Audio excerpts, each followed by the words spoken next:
Hey guys. So in real time, we just got back from our trip to Green Gardens. This video will probably come out first, but I wanted to do a little gear review of what I brought, what worked, what didn't work, what I didn't need to bring, that sort of stuff. So I'm gonna get this, get the pack all emptied out, and we'll go through what I brought with me.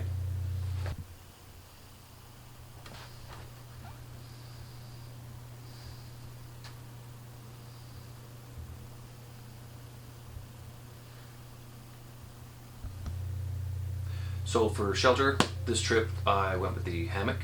This is a Hennessy Expedition asymmetrical hammock. A little bit heavier than the tent, but what you gain in comfort. It's a incredibly great night's sleep. The sleep system. I have my Kelty regular sleeping bag that I've brought on most of my trips. It's a +4 bag, more than warm enough for this past trip. I've got my Thermarest. I believe it's a Trail Light. It's bulky. One of the pieces of gear that I would like to upgrade in the future, but works great. I've yet to puncture a hole into it. I wish it was a bit smaller and a little bit lighter, but other than that, works great. And actually works great in the hammock. Some people find it difficult getting that the side, the flat lie in a hammock where you have to lay across the hammock, and I find this actually even helps me a little bit because I can position it across the hammock and then lay on top of the Thermarest. And I also brought a small inflatable pillow, which I picked up online a little while back. Just a little comfort item that I like to take with me. Additional shelter. I did bring a sill nylon tarp. I believe it's a 6x10 or 6x8. Didn't have to use it this trip. The rain that they were forecasting, I had one little shower on the walk in, and other than that, it was beautiful weather the whole time I was in there. Clothing. So I've got my North Face shell that I brought with me, and I did bring my down underlayer. It was nice and warm the whole night. I never ended up using that at all. So cook system, if I can get it out. Brought the GSI Pinnacle Soloist. So it's just a single pot. I've got my cup inside as well as my stove.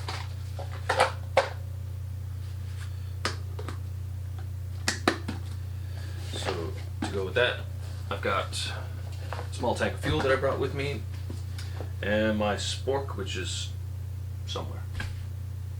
Because I was expecting rain, I did bring my pack cover, which I did use on the way in because I had my camera equipment and stuff in the bag, and I didn't have any sort of liner inside my pack or anything. Wasn't a big deal. It was the rain that we did have was only a short little shower. Didn't last very long. For bucking up wood, I just brought my saw. So it's a little small, I believe it's Canadian Tire brand, Allen, collapsible buck saw. Worked perfect for what I needed it for.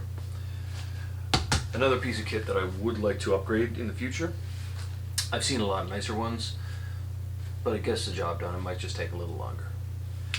I have my headlamp with me, which I've taken on all my trips. And a subscriber and buddy of mine, Dean, dropped off this awesome little lantern that I took out to try out. It's a LED lantern.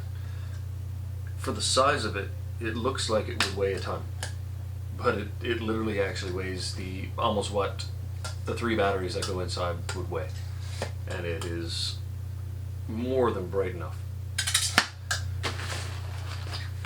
My clothing bag. So the clothes that I was wearing obviously are moved on to the laundry now. So in here, additional clothing that I brought.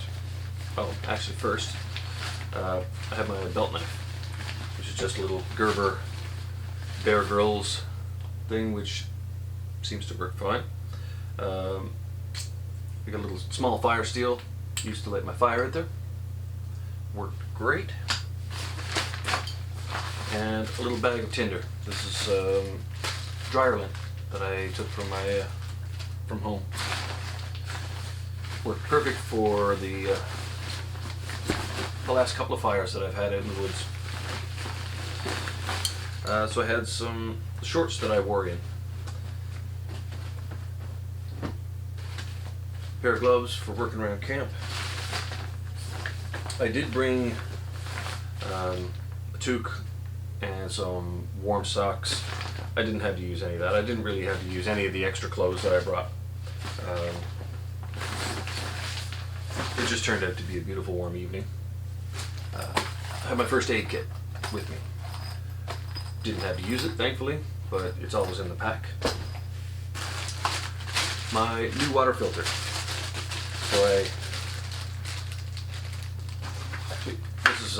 This is my old water filter, the Catadine Hyper Pro. It works great. I've had it for years. I've never had an issue with it, but it is bulky and it's heavy. So this year I upgraded.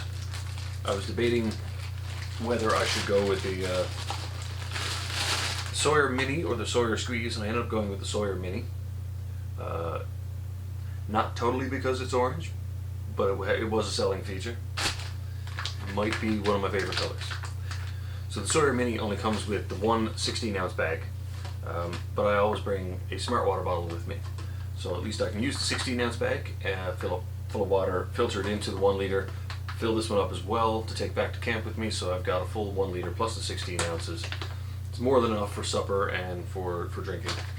Especially in this for this trip, in order to get water, it was a 10-15 minute walk down the beach. Nothing outrageous, but the ability to bring back a little extra water and not have to make that trip multiple times made it a lot easier.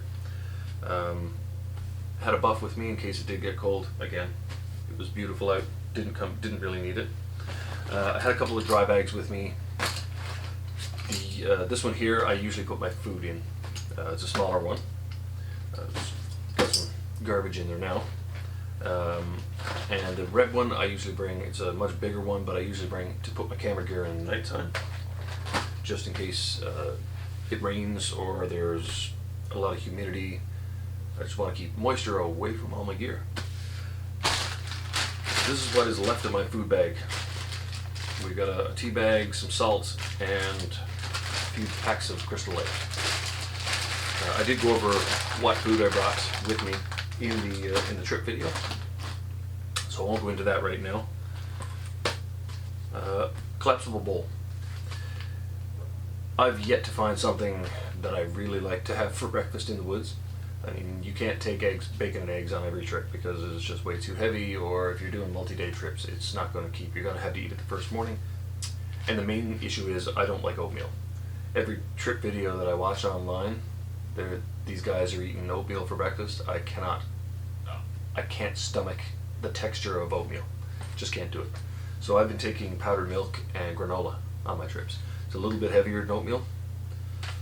At least something substantial for breakfast. So I always take that bowl with me. It just gives me a little bit more comfort. I can have my coffee and my cereal at the same time. Toilet paper. Pretty standard. Actually, it's toilet paper and a very small travel pack of wet wipes that I take with me. I kind of like that combination. It works good.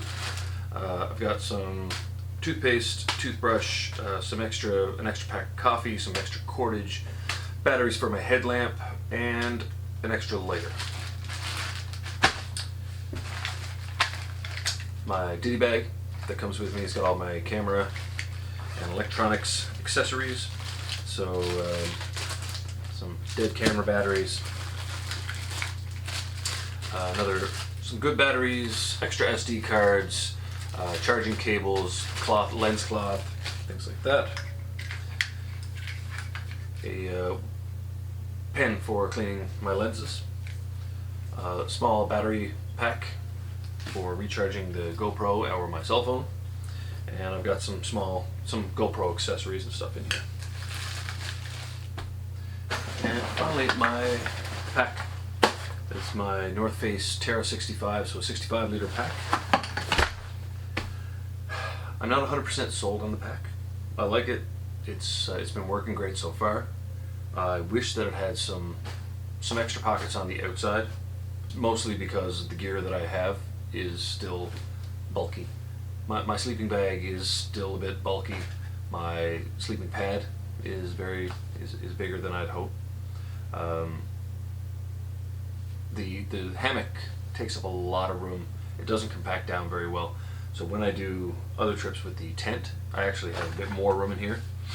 But I find if you pack everything into the main compartment of the pack, the two available pockets on the front of the pack become less usable. Because they're just taking up the same space. There's only so much room there, so you can put flat things maybe in the front.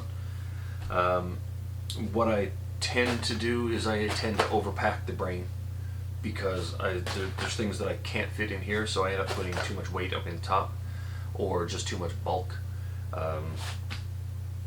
But other than that, I'm quite happy with it. It's got a pocket on both of the hip belts, which gives you quick access to snacks or my cell phone or things. Besides that, I had my camera gear, the GoPro and my DSLR, and a tripod. So in terms of things that I brought that I didn't need, there's really not a whole lot.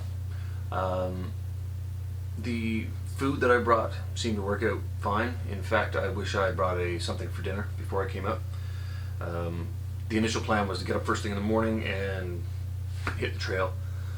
But it turned out being a beautiful morning, and I ended up sitting around drinking coffee and just hanging out. So I didn't actually leave camp until about 12:30, and it turns out I was starved by the time I got back to the car.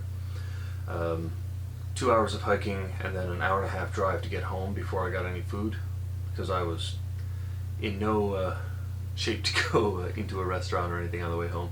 So in terms of things that I brought that I really didn't need, obviously the tarp I didn't use, simply because there was no rain. There was no need to put it up. I don't regret bringing it. If it had rained, as the forecast was calling for, it definitely would have come in handy. One thing I wish I had brought, extra lenses for my camera. I only brought the one stock lens for the DSLR, not thinking about the opportunities, the beautiful scenery and things down there. But I sort of wish I had my zoom lens. Kind of wish I had some different options down there, but hindsight is 20/20. And the fact that there were no sheep this year. The sheep were there.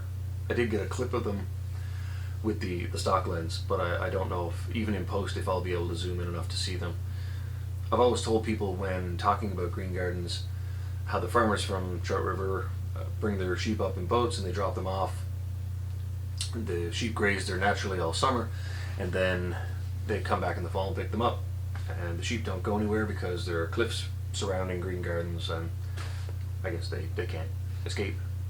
And then I ate my own words the weekend, because I was standing up looking down the coast at the big green cliffs that you'll see in the other video, and there were lines of little white dots running, just walking along the sides of the cliff, and then I come to realize that all the sheep were down scaling the sides of the cliff. So there was no sheep parade or no sheep alarm clocks this year, as I've had every other year that I've been there. But oh well. So lenses, I wish I had brought some different lenses, especially the zoom lens. This morning when I got up, there were a lot of fishermen coming back and forth checking their pots. I'm assuming it was lobster pots. It was buoys just offshore, a couple 100 feet offshore. But it was far enough away that I couldn't get, I did get some shots with the stock lens, but I couldn't get close enough shots to see what they were actually doing or what they were actually checking for. So that would have been cool. Other than that, I must say that I was totally happy with everything that I brought. The hammock was a bit of a luxury item this time, as opposed to the small tent. But because I was only bringing 1 day's food, I figure the little bit of extra weight is just going to bulk the pack up enough so it's a little more comparable to what I'm going to be doing when I do the long range traverse. All of these trips leading up to it, I'm considering training to help get me in better shape for doing the 3 to 5 day hike in the backcountry. Just because I've never done it before, and I don't really know what to expect other than what I've heard from other people and what I've read online. Alright, so that's it for the gear that I brought. I hope you decide to subscribe to the channel and stick around. The trip video will be out very shortly, so you can hit that notification button down, the little bell down at the bottom here somewhere. So as soon as that goes up, you'll get a notification, and you can check that out too. It was an amazing trip, beautiful scenery, beautiful weather. Thanks so much. We'll see you on the next one.